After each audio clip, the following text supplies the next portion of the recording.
と何日かでウクライナ戦争の停戦ラインが引かれるかもしれないのだ。ロシアの国会議員団が今まさにアメリカを訪れていて、クレムリンは関係の再活性化と説明しているのだ。でも本当にそれだけなのだ。ロシアの議員さんたちがアメリカに。それって普通のことじゃないですよね。先輩、戦争中なのに。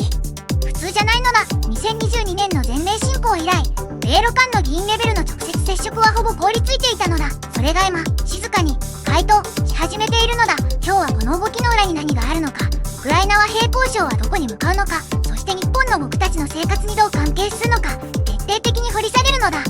でも先輩、中東でもイランとの戦争が続いていますよね。ホルムズ海峡が封鎖されかけているし、今のウクライナの話、正直ニュースで終えていなくて。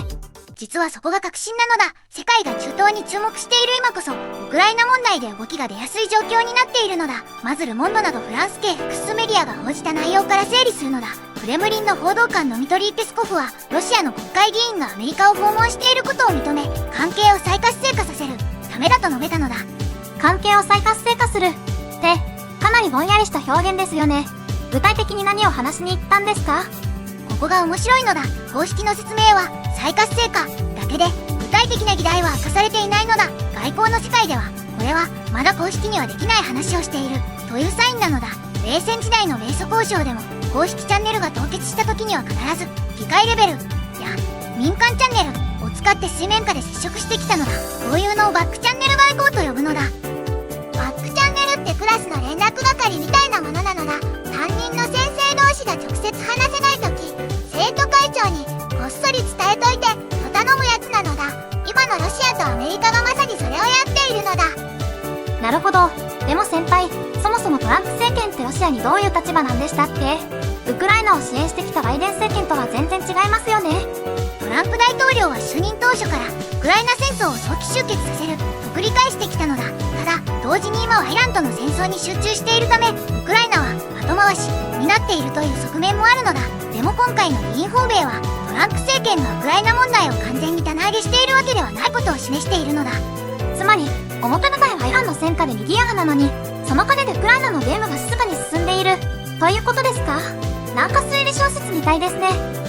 まさにそうなのだ。では次に、このバックチャンネル外交のタイミングと世界の動きを重ね合わせると何が見えるか分析するのだ。 NATO の最新年次報告書によると、ヨーロッパとカナダの防衛費は2025年前年比 20% 増という過去最速ペースで増加したのだ。これはストレイツタイムズが報じた数字なのだ。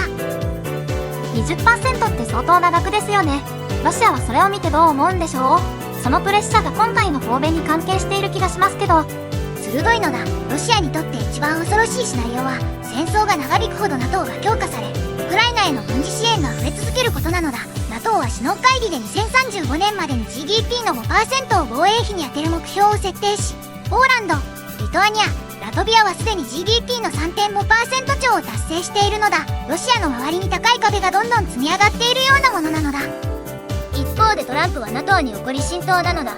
エルパイスの報道によると、 NATO はイランへの支援を何もしなかったと批判し、アメリカは NATO に何も必要としていないとまで言い放ったのだ。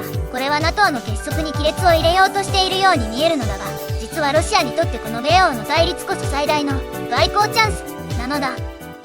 先輩、ちょっと待ってください。米欧が喧嘩しているうちにロシアがトランプに近づいて、ウクライナを見捨てさせようとしているということですか？だとしたら、日本にも無関係じゃないですよね。その問いへの答えは後半でしっかり話すのだ。でもその前に、ウクライナ側と欧州側の反応も見ておく必要があるのだ。欧州のメディアと NATO 関係者は今回のロシア議員訪米について、ロシアがアメリカとの二国間外交を優先し、ウクライナをテーブルから排除しようとしているという懸念を示しているのだ。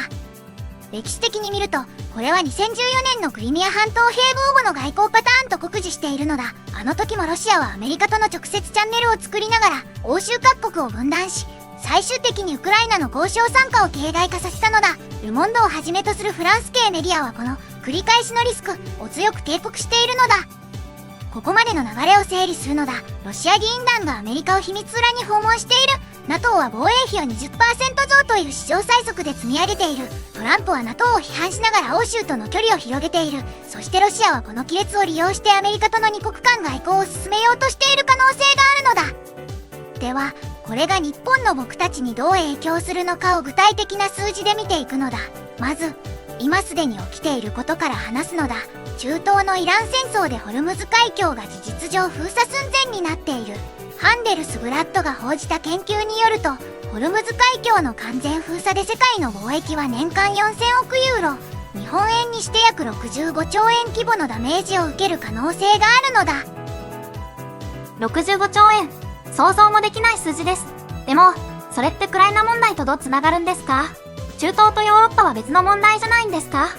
実は2026年の世界情勢は、中東とヨーロッパの危機が同時に起きているせいで、エネルギー価格が複合的に跳ね上がっているのだ。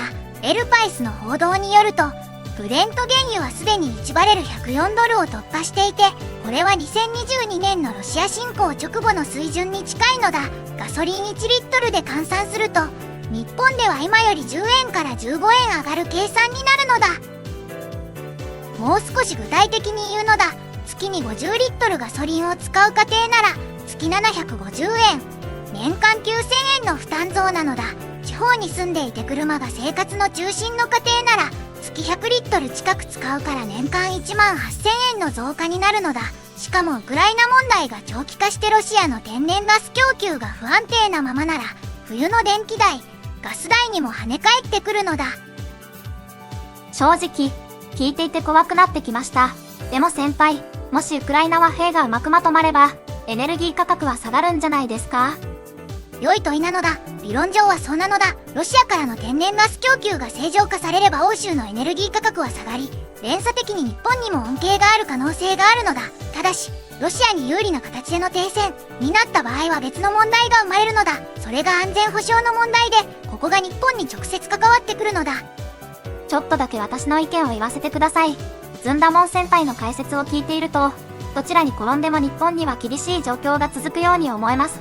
ロシアが勝ちすぎても困るし、戦争が長引いてもエネルギーコストがかかる。